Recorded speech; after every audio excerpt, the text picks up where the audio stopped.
네, 안녕하세요. 이번 시간에는 10단원 정치 과정과 시민차별을 공부하겠습니다. 여러분들이 지금까지는 9단원을 공부했는데요. 이제 새로운 10단원으로 넘어왔습니다.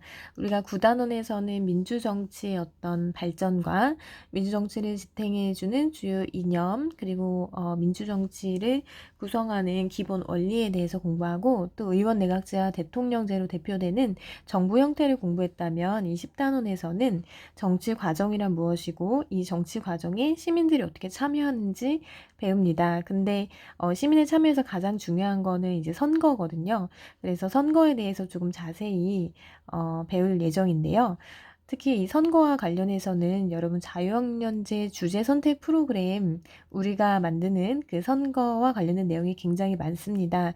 그래서 조금 더 집중해서 수업을 들으시면 좋을 것 같습니다. 네, 일단 이번 시간에는 정치 과정과 이 정치 주체는 무엇인지에 대해서 좀 알아볼 건데요. 그럼 정치 과정이라고 하면요. 이건 뭐냐면 사람들이 굉장히 많은 요구를 합니다. 우리가 국가기관에. 정치 과정의 의미는 시민의 의견과 요구를 집약해서 시민의 의견과 요구를 집약.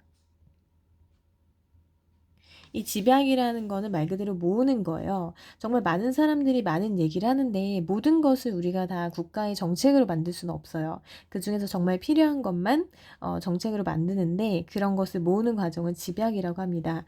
그래서 이것을 갖고 정책을 만들고 실제로 그리고 이 정책을 집행하는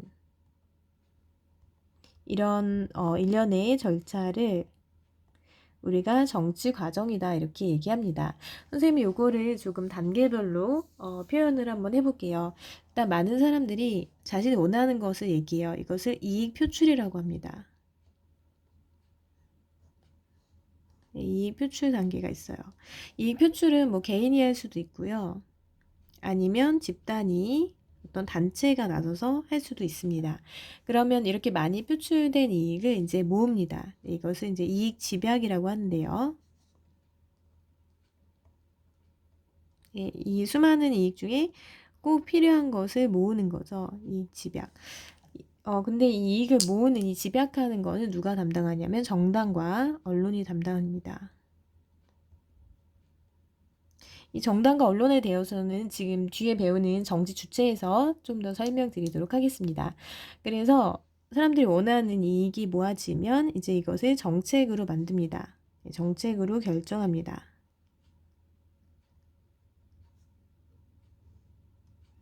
네, 이 정책 결정을 누가 하냐면 우리 교과서에서는 국회가 한다고 나와 있는데 사실 정부도 많은 정책을 결정을 합니다. 그래서 국회와 정부가 합니다. 어, 보통 이제 이 정책 결정은 국회에서는 법률을 만드는 방식으로 진행을 하고요. 필요한 법률 제정. 이 정부에서는 법률을 제안하기도 하죠. 우리나라는 여러분 의원 내각제 요소를 갖고 있다는 거 기억나시나요? 정부 형태를 할 때 우리나라는 대통령제를 기반으로 몇 개의 의원 내각제적인 요소를 갖고 있다라고 했는데 어떤 정부가 법률안을 제안하는 거 이것이 의원 내각제 요소였습니다. 그리고 이제 정부도 실제로 많은 이제 정책을 만들어냅니다. 그리고 이 정책이 결정이 되면 이제 정책을 실시를 하는 거죠. 실행하는 거죠. 이것을 정책 집행이라고 합니다. 정책을 집행하는 거는 정부가 하는 거죠. 정부가 하고요. 그러면 이제 정책 집행하고 끝난 게 아니에요. 사람들이 이 정부의 정책에 대해서 평가를 합니다. 이것을 정책 평가라고 하고요.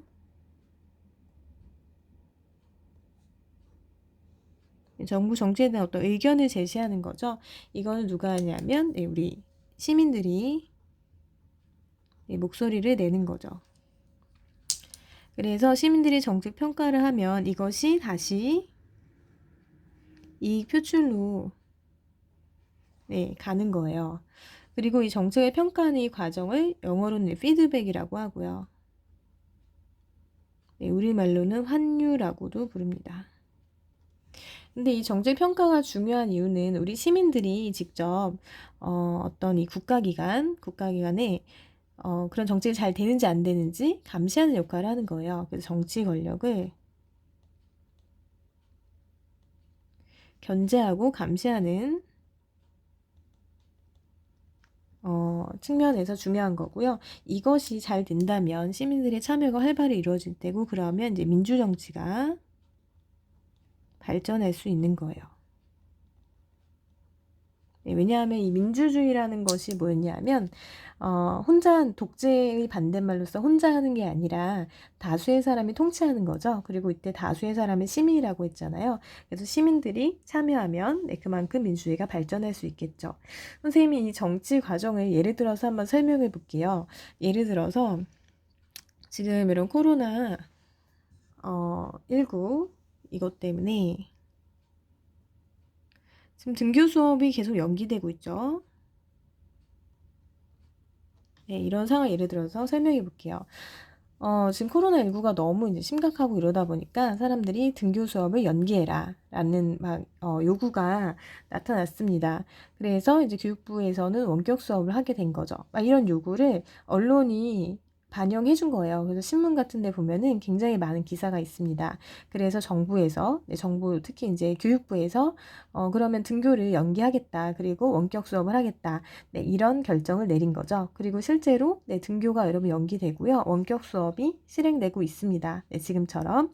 그런데 이것에 대해서 사람들의 반응이 이제 우리가 이제 등교 수업을 하기로 결정을 했잖아요. 근데 이게 또 연기가 된 일이 발생했습니다. 왜냐하면 이태원에서 코로나 확진자가 발생했잖아요. 그래서 개학이 또 연기된 일이 발생했어요. 그러니까 이제 사람들이 이렇게 일주일씩 계속 연기할 바에는 뭔가 장기적인 대책을 내놔라라고 또 이제 요구를 하고 있습니다. 그리고 그것이 또 언론에 반영되고 있고요.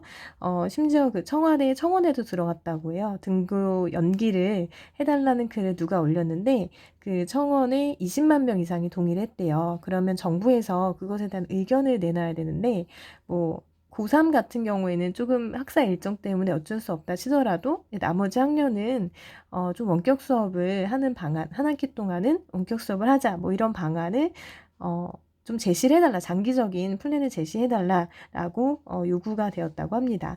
그래서 이게 계속 이렇게 순환하는 거거든요. 그래서 지금 우리가 원격 수업으로 이렇게 수업을 하고 있는데 사실 등교 수업하는 게 가장 좋겠죠. 네, 하지만 여러분의 건강도 네, 물론 중요하기 때문에 이 교육부에서는 쉽게 결정을 내리지 못하고 있는데요. 과연 언제 우리가 등교 수업에서 만날 수 있을지 네, 조금 더 기다려 봐야 될 것 같습니다. 네.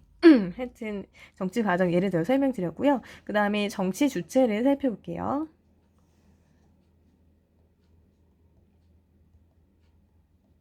네, 이 정치 과정에 참여하는 정치 주체 5가지로 나눠서 살펴볼 건데요. 먼저 국가기관이 있습니다. 네, 이런 국가기관이라고 하면 이제 3개의 기관을 얘기하는데요. 첫 번째 국회, 네, 두 번째는 정부, 네, 세 번째는 법원입니다. 네, 여러분 우리가 많이 공부해서 알겠지만 이 국회는 입법부고요. 입법부는 무엇을 하는 거냐면 법을 만든다 그러고 했죠. 법을 제정합니다. 그 다음에 정부는 행정부로서 이 만들어진 법을 집행한다고 했죠. 네, 그 다음에 세 번째 법원은 사법부고요. 법을 적용한다고 했죠. 네, 법을 구체적인 사건에 적용해서 재판을 하는 것이 사법부입니다. 그러면 우리가 정치 과정에서 좀 살펴보면요. 아까 선생님이 했던 이 국회는 정치 과정에서 어떤 역할을 하냐 하면요. 네, 국회는 정책을 결정하죠. 법을 만들어서 그 다음에 정부는 뭐라죠? 정부는 정책 결정과 그 다음에 정책을 집행하는 역할을 합니다. 네, 그 다음에 두 번째로 정치주제 두 번째로 정당이 있습니다. 여러분 정당은 어떤 단체냐면 정치적 견해가 비슷한 사람들이 모인 단체예요.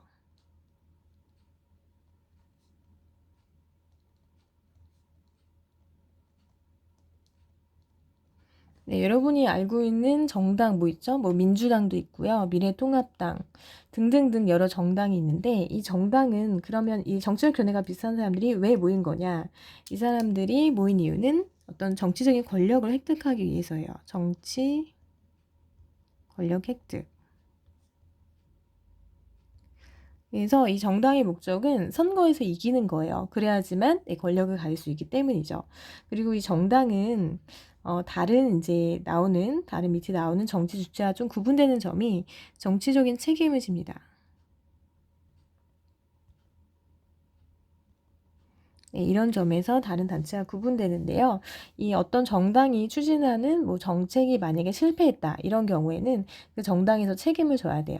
또는 이번 여러분 4.15 총선에서 보듯이 어떤 정당이 선거에서 패배를 했다. 그러면 그 선거를 진두지휘한 그 당의 대표가 사퇴를 하는 등 이런 정치적 책임을 지는 모습이 보이거든요. 이번에 실제로 그 미래통합당이 선거에서 총선에서 많은 의석을 차지하지 못했어요. 그래서 당 대표인 그 황교안 대표가 사퇴를 했거든요. 네, 이런 식으로 정치적 책임을 지는 것이 정당입니다. 그러면 정당은 이 정치 과정에서 어떤 역할을 하냐 하면요. 정당은 여론을 집약하는 역할을 합니다. 그러니까 이제 국민들의 많은 목소리를 듣고 그중에서 이런 정책이 꼭 필요하다라고 어떤 국회나 정부에 전달하는 그런 역할을 정당이 하는 거예요. 네, 선생님이 여론이라고 썼는데 뭐 이익 집약 이게 있죠. 정확하게는 네, 이익 집약. 그래서 국회와 정부에 전달하는 역할을 합니다. 여론을 사람들이 원하는 건 이런 거야 라고 전달하는 거죠. 네, 그 다음에 세 번째는 시민단체가 있습니다.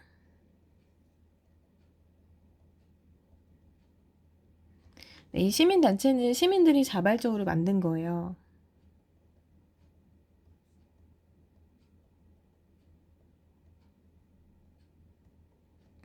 그런데 뭐를 위해서 만들었냐 하면 시민들이 자발적으로 만들긴 했는데 공공의 이익, 공익을 위해서 만든 단체가 시민단체입니다. 예를 들어서 이 시민단체의 대표적인 예가 예를 들어서 뭐 환경운동연합이 있어요. 우리나라에서 실제로 활동하고 있는 시민단체입니다. 네, 이 단체는 이름에서부터 알 수 있듯이 어떤 환경 보호를 실천하는 그런 일을 하고 있는데요. 이것은 뭐 개인적으로 이익이 되는 게 아니라 환경을 보호하면 우리 모두에게 이익이 되기 때문에 공익을 실현하는 그런 목적에서 일한다고 보시면 됩니다. 그럼 시민단체는 이 정치 과정에서 어떤 역할을 하냐 하면요. 정책 평가에 참여를 합니다. 네, 물론 뭐 이익 표출 이런 단계에서도 역할을 하기도 하죠. 그리고 시민단체는 특히 이제 국가기관을 감시하고 비판한다는 점에서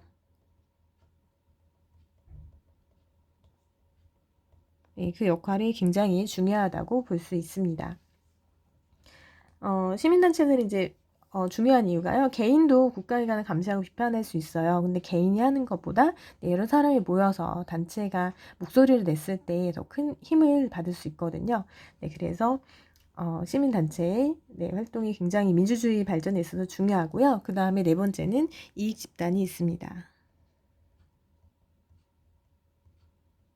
네, 이익 집단은 이익 실현을 위해서 만든 단체예요.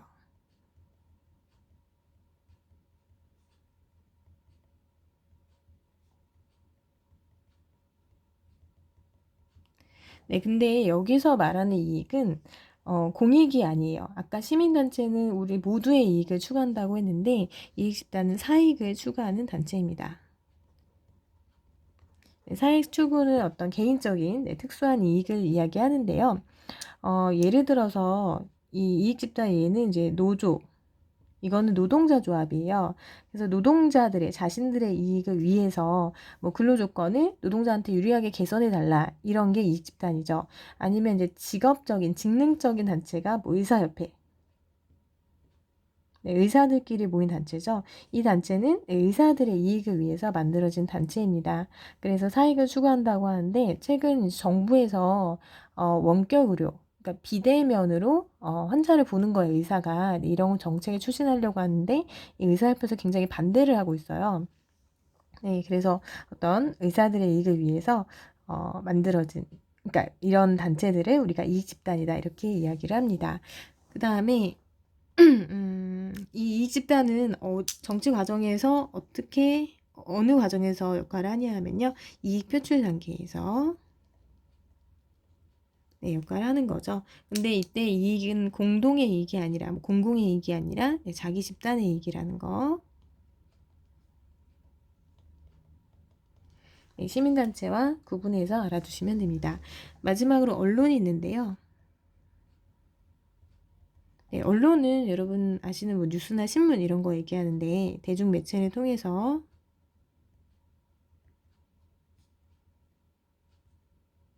정보를 전달하고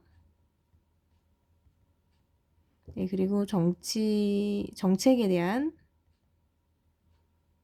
뭐 해설이나 비판을 제공하는 역할을 하고 있습니다.